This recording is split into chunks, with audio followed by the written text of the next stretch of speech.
Stephen Montagny!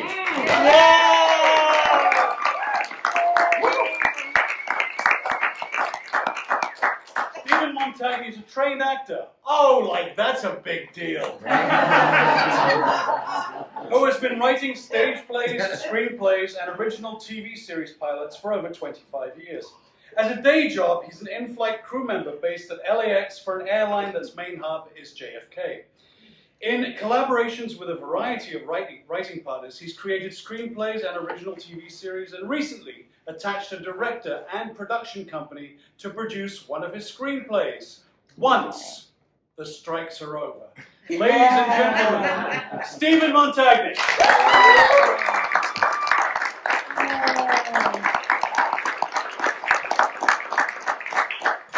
My first time, I'm a virgin, so. It only happens once. You're not drinking, but just when you hear when you hear strike, just take a shot.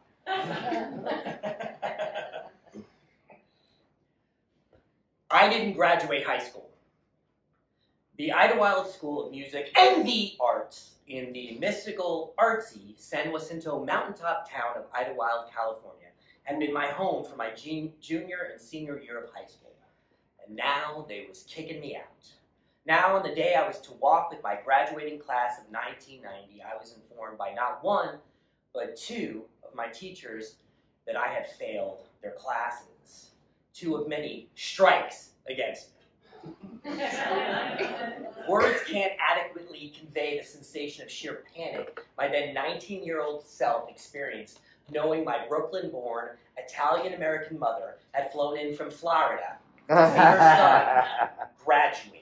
Oh, God. It was bad enough that this poor woman, who was much happier with me attending the preppy prep school for the children of predominantly waspy Christian Science parents, situated on a well-manicured campus in the uber-conservative confines of bougie St. Louis County, Missouri, had to endure barbecue, not consisting of the traditional hamburger and hot dog variety. Oh, no, not like normal, real Americans consume, but barbecued tofu and soy burgers. Tofu? They barbecue tofu? I had epically failed this poor woman, who had sacrificed everything for me. She allowed me to make my own decision on where I wanted to graduate from. And she loved me, and still does, love me beyond comprehension. But I was terrible at high schooling. I had a 2.0 GPA, scored 400 on the SATs, and that is just for getting your name right. My name is Stephen, so there's a 50-50 chance even I would spell it the wrong way.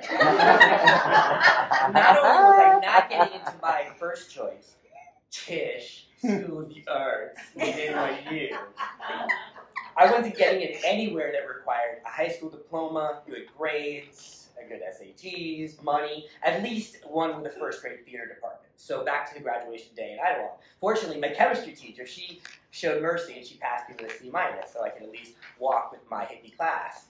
And the mom problem was solved, so thank you, chemistry teacher. But the Algebra 2 teacher, she was a heartless and cruel stickler for numbers. So, being a math teacher. So having already endured my mathematical ineptitude with Algebra 1, her revenge came in part 2, the failing. Though I begged and I pleaded with her to pass with the C-, I just couldn't cross her, well, the numbers just don't add up, threshold. Right? Math, right? Math teachers, math in general, the bane of my existence, right? So what do you need math for? Anyway, but there I was walking barefoot, a tradition my class started, and it still persists to this day, across the stage to collect a blank piece of paper. And the headmaster actually leaned over and whispered in my ear, "We'll get you that diploma, kid," like he was some mafia don with political connections. Spoiler alert, he did not. So I got the GED and off to New York City and the American Musical and Dramatic Academy for 1 month. It quickly became clear to me that my life goal of an acting career was going to wait because I still wanted an actual degree. And now I'm wondering what. But the only school that would take me and that I could afford was the collegiate version of that Christian Scientist kids school, but it was located across the river in Illinois. And in order to get in, I had to pass Algebra 2 and get an actual school diploma, high school diploma. So, obviously, I had one option, summer school. at Xaverian Catholic High School in Bay Ridge, Brooklyn. Yeah. See, my family are those types of Italians featured prominently in the 1977 classic Saturday Night Fever. And 4th Avenue in Bay Ridge, Brooklyn, where John Travolta, a.k.a. Tony Moreno, what? Don't touch my hair, strutting down those disco streets of yore.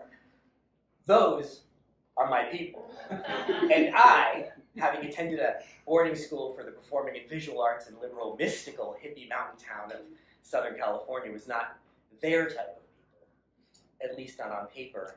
See, my current day job in the year 2023 is in-flight crew member for an airline, which means flight attendant. So take years spent taking ballet, tap, and jazz, performing in musicals, and add to the profile flight attendant. And although I am 100% cis straight male, to those Goombas, the likely children of Tony Soprano's crew of the early 90s, I might as well have been dipped in glitter, wrapped in a rainbow flag, and walking into class every morning with "It's raining men" blasting from, inside some Goomba. Anyway, I was also 20 years old, and on again, off again, practicing Christian Scientist, sorry mom, and enrolled in Algebra 2 class, coupled with advanced calculus at a Catholic prep school in Bay Ridge. This was my Saigon. And the last helicopter had just departed. I needed allies fast, though it would not come in the form of my younger cousin Antoinette, who, after days of avoiding walking to summer school with me, and me asking her why I was not a hit with all the kids on campus, finally blurted out one of many reasons. Because they all think you're gay! Shocking. I did not see that coming. My quest undeterred, I tried to form a bond with the cute brunette Allison, who often sat next to me, and in my mind came across as more enlightened than her fellow mafiosos in training. I also thought she'd think it was really cool, that I lived for a while in the East Village, and I went to school in Southern California. I used to take dance classes, so, bus to move, the occasional warning. Now let us put a pin in this truly well-thought-out charm offensive, because it pays off in just a minute. The only ally I truly needed was the man who stood between me and the elusive high school diploma, like joining forces with Gollum on the road to Mount Doom. The math teacher. I cannot for the life of me remember his name, but I do remember his head was the size of a bowling ball, with a shock of black Irish hair that was extraordinary to behold. And he had one of those grayed out front teeth, right here. And since his other job was gym teacher, because of course it was, every single day he'd wear 1980s style gym sweatpants, but it wasn't like normal colored ones like red or blue. It was like lavender or maroon or mauve. And when he spoke, it sounded like a cross between Ray Romano and Kermit the Frog. So I finally decided to strike. I approached the man, pleading my case, and explained my predicament, and unlike that heartless math wench back in Idlewild, this guy said, "Okay, well, if you behave and you show up for class and you don't cause any problems." Because apparently, to this guy, all he asked for in life, since all the pack of feral, overly testosterone, predominantly Italian and Irish American teens would break into spitball fights whenever his back was turned, I'll pass you with a C-. Praise Catholic Jesus. Finally, a math teacher I could work with. Now, all I had to do was sit through the rest of the goddamn class, and that diploma was mine. But then, something happened, something extraordinary that has long been a rallying cry for me. Something I think about whenever I think, how did I get to be the kind of progressive I am today? The activist, the defender of the other, a straight male who supports the LGBTQ+ community, a white ally for the Black Lives Matter movement, proud to march side by side on the picket lines during the SAG-AFTRA WGA strikes, striking with my fellow artists, sign by sign. Thank you. Yeah. And I have one person, well, two actually, to thank for this. Because remember Allison? Or should I call her Brutus? Turns out she wasn't exactly impressed with my backstory that involved the East Village, my days at art school, and especially my dance training.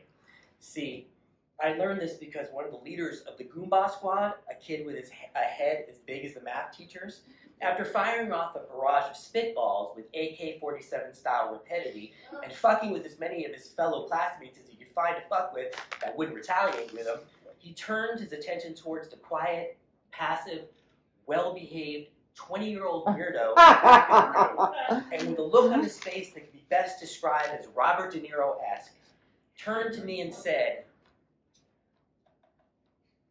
"So I hear you dance."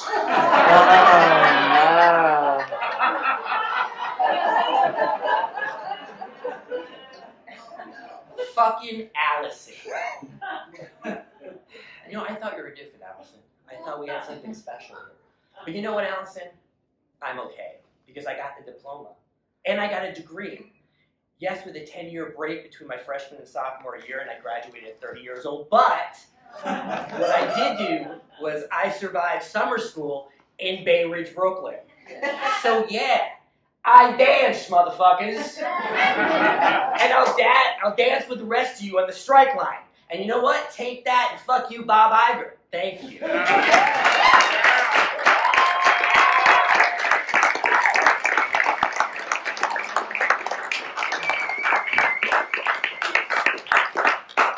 Thank you, Steve. And just as a point of note, my GPA in high school ended up being like 1.4. Maybe not as high as that, but you know where I went to acting school? Woo! The American Musical and Dramatic Academy.